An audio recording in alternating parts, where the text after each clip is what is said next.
Hello po mga kababayan, kamusta po kayong lahat? And once again, welcome back to another episode of Simply Talkies Vlog. So, eto po mga kababayan, sasaglitan lang natin ito. Kasi po, at least sa wakas, sumagot na rin talaga ang isang Marcos. Ang isang batang manbabatas, hindi na po nakatiis sa mga patutsada ng inyong bising lukaret na pusit, no? Talagang siguro ito ina-analyze nila maigi yung mga pinagsasabi ni Sara Duterte at napuno na po ang isang mambabatas na galing ng Ilocos Norte. Yung una nating vlog dyan ay tungkol po kay Governor Macho Marcos Manotoc na in defense of her mother. Ayun po yung sa aking opinion. No, hindi naman niya binatikos ang inyong lukaret na vice presidente, pero ito pong anak ng ating Pangulong Bongbong Marcos, ang kanyang panganay at current governor ng 1st District ng Ilocos Norte ay hindi na po talaga nakapagtimpi. No, sa ating pong pagsubaybay sa kanyang social media account, eto nga po, no, talagang naglabas na po ng kanyang official statement.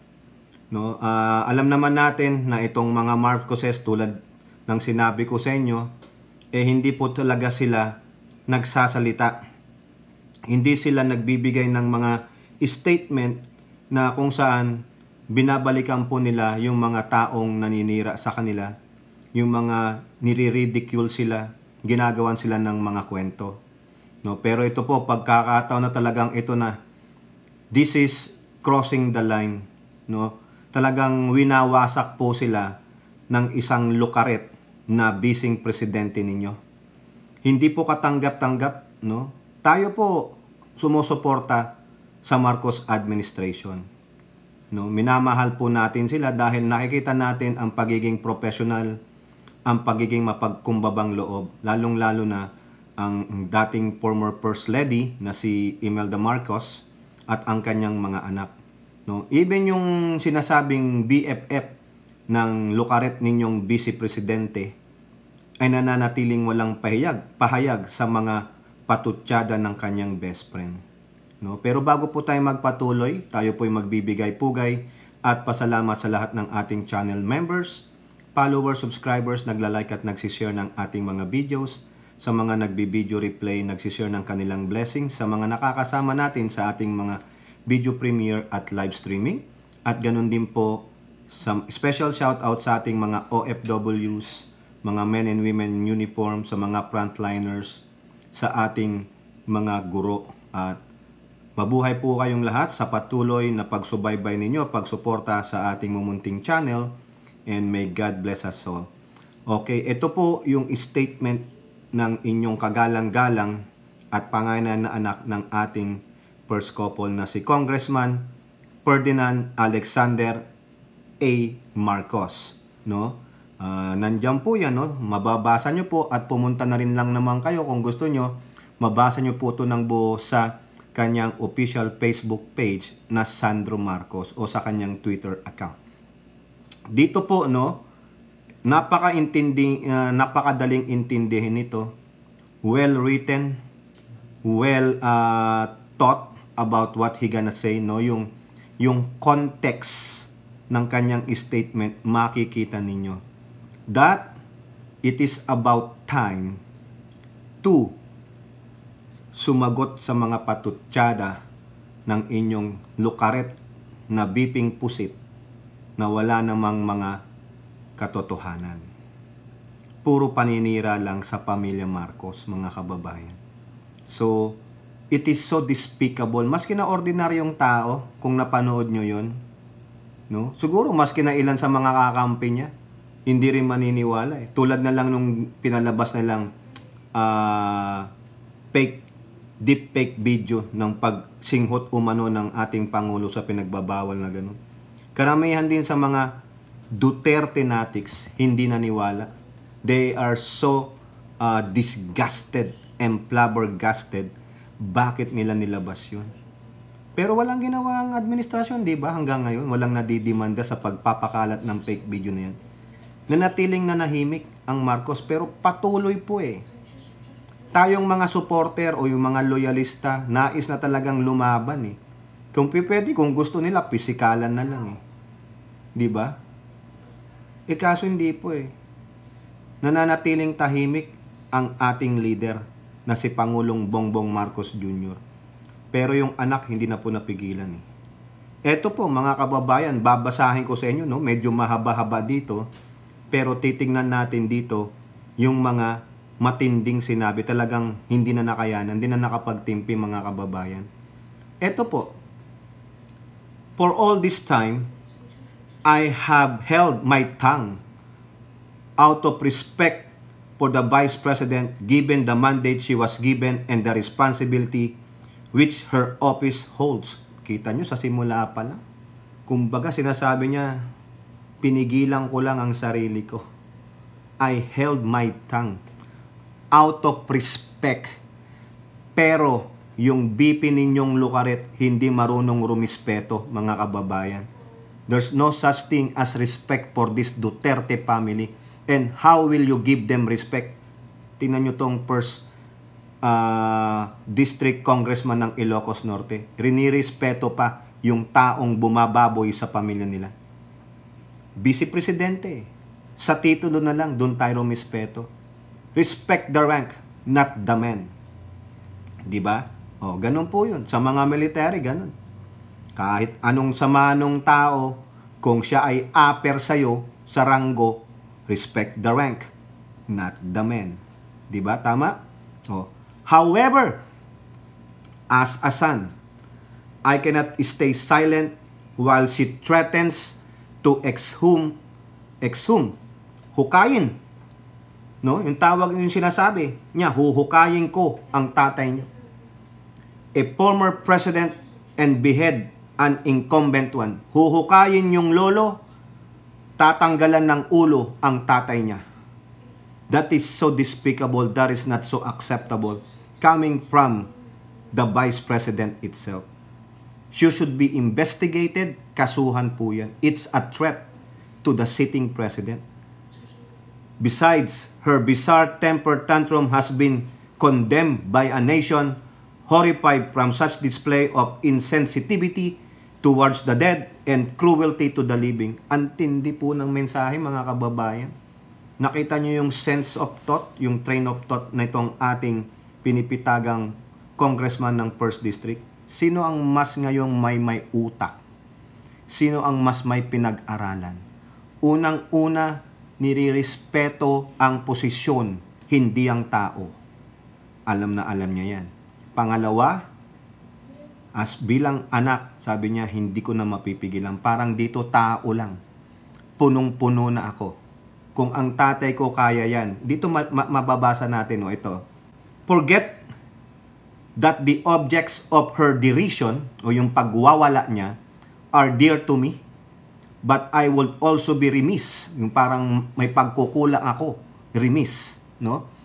In my responsibility as an Ilocano representatives, if I did not voice out my disdain at the abhorrent, yung karumal-dumal, comments she so carelessly uttered, I can ascertain that my emotions are shared not only by my kakailyan in North but across the country. Correct, hindi lang across the country. Sa labas din po ng bansa. Kagalang-galang na Congressman Sandro Marcos. Kami po, ng mga nasa ibang bansa, no? Wala po kami sa Pilipinas pero galit na galit po kami. Kasi alam namin even though sabi na natin hindi natin gusto ang Marcoses, pero yung sabihing puputulan ka ng ulo, huhukayin ang ama niya, di ba? Napakasama nun mga kababayan. Nakikita mo lang kung gaano kasalaula ang pamilya Duterte. For his part, the President had not said anything against her that can be remotely construed even as a mild rebuke against her tirades. Pero po, alam nyo kung anong iniisip yung sinasabi ni Pusit na yung pagbibigay ng komento ng Pangulo tungkol sa sinabi niyang di sila magkaibigan ng Pangulo? Sinasagot lang ng Pangulo yung question. Masama ba yung sagot ng Pangulo na ganito? Maybe I was deceived. Maybe. Walang masama doon. Pero minasama yun ng isang lukaret na Vice President. Ha? He even advised me to withhold my disappointment and refrain from making a statement. Ayun, ang galing ng Pangulo. Sabi niya na, wag na. Diba? Ang iniisip ng Pangulo, patayin mo ng apoy. Wag mo nang dagdagan. However, sabi ng ating butihing congressman, however, one must draw the line. Kung sa ama, withhold your tongue. Do not make any more statements. Patayin mo ang apoy na. Wag mo nang palakin. Pero the son, no. If you cannot fight it, I will. Diba? Iba to eh. Ibang Marcos ito. The new generation of Marcos. Nananahimik itong bata. Kaya sabi sa inyo eh. Di ba sabi ng tita niya, huwag niyong ganyanin ang ading ko. Ibang klase magalit yan. O baka ito. Eto na. Sa statement pa lang, matindi na. However, one must draw the line at some point, and it's frankly long overdue. Nagtitimpi lang ng husto ang butihing congressman ng 1st District ng Ilocos Norte. Punong-puno na ang salop, dapat nang kalusin. Yun yung sa kanya. Bakit? Si Sara Duterte ba, hindi rin ba anak? Anak siya. Si Sandro Marcos, hindi na makapagtimpi. Hindi na kaya ang pangbabalahura sa pamilya niya. At the same time, they are the first family. Kailangan ng itayo. That's it. We have to draw the line. Because, eto po ang sabi niya. Going ballistic was perhaps the self-therapy she prescribed for herself. Ang sakit nun, mga kababayan. Going ballistic was perhaps the self-therapy she prescribed for herself. She became a doctor for her own good. But, she crossed the line. Ayun, hanggang dito ka lang dapat. Hanggang dito ka lang. Pag hindi ka nagko-cross dyan, we will not touch you. We will not say anything to you. Hindi ka namin papalagan because you haven't crossed the line. But this time, you crossed the line. Ano yung kinross niyang line? Nandun po sa una. Nung tinret niyang i-desecrate ang labi ng ating Apulakay at putulan ng paulo ang ating Pangulong BBM. But she crossed the line, leaving the civic and civil space in which disagreements can be rationally agreed. Wala na eh. Kumbaga, pwede na natin pag-usapan yan with civility and with the proper forum. Yun yung civic and civil space. But instead of doing that, you have your self-prescribed therapy. What is that? Your anger. Going ballistic without such proof, with full of lies and malice. Yan yung pagkakaintindi ko dito. In which, ayan nga, sabi niya, let this be an opportune time to remind ourselves that we must not take our mental health for granted. Oh, ang laki na, tindi ng patama, mga kababayan. And that above all else, I sincerely hope she is okay. Tingnan ninyo. Nirirespeto pa rin siya. But you cross the line. You cross the line. Di ba nire-respeto pa siya talaga ni Sandro Marcos? Nagpapakumbaba? O ngayon, sa dulo. Ito pang magandang sinabi niya. As such, I still wish the Vice President well. Ultimately, her success, like the President's, will be the success of our nation as a whole.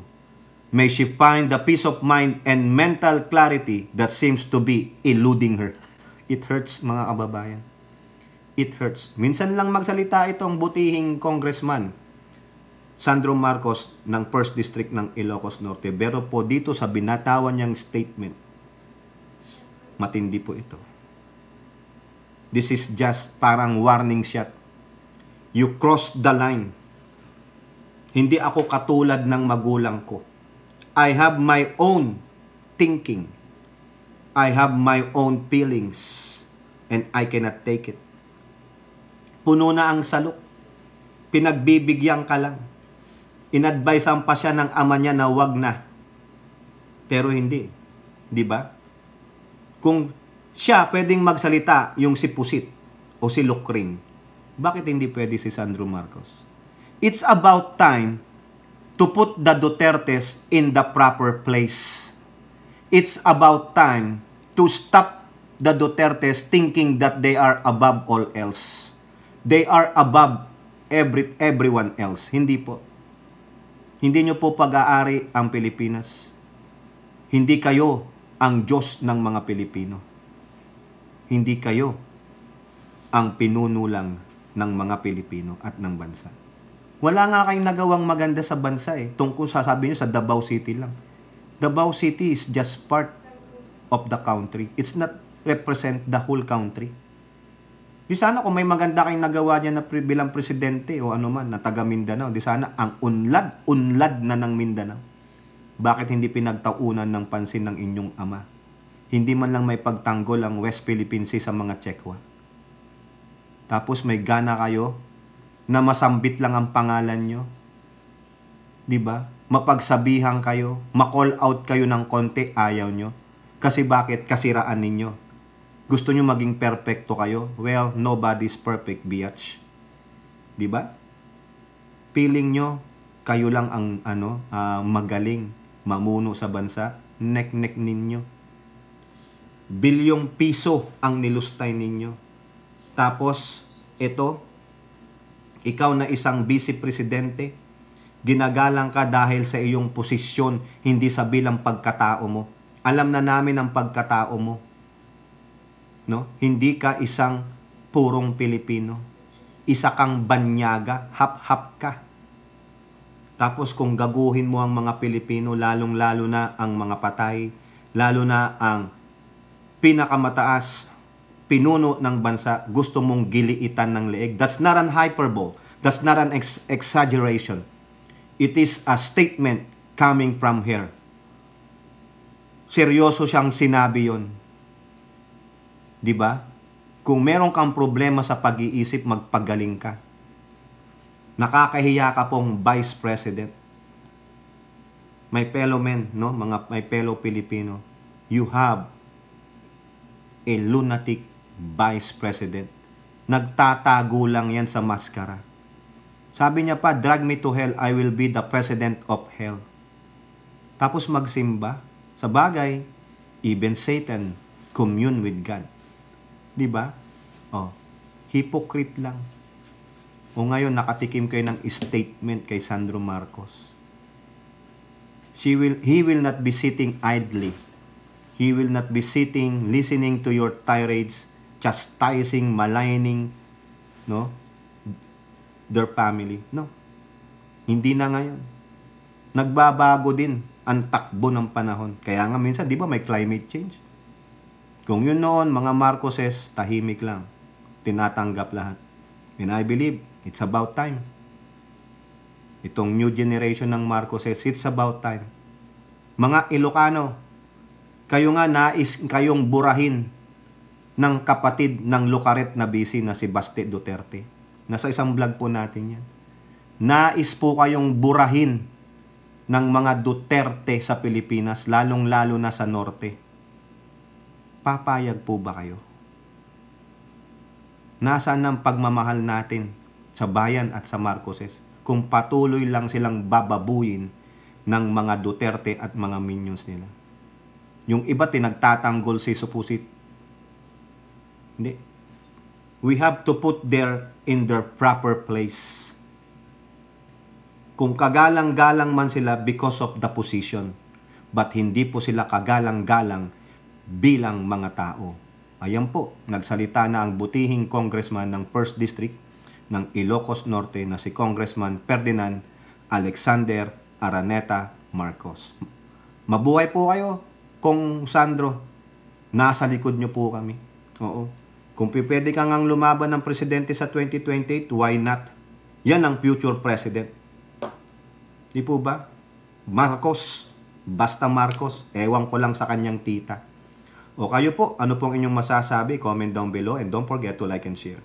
Hope to see you on the next videos. Bye-bye. God bless.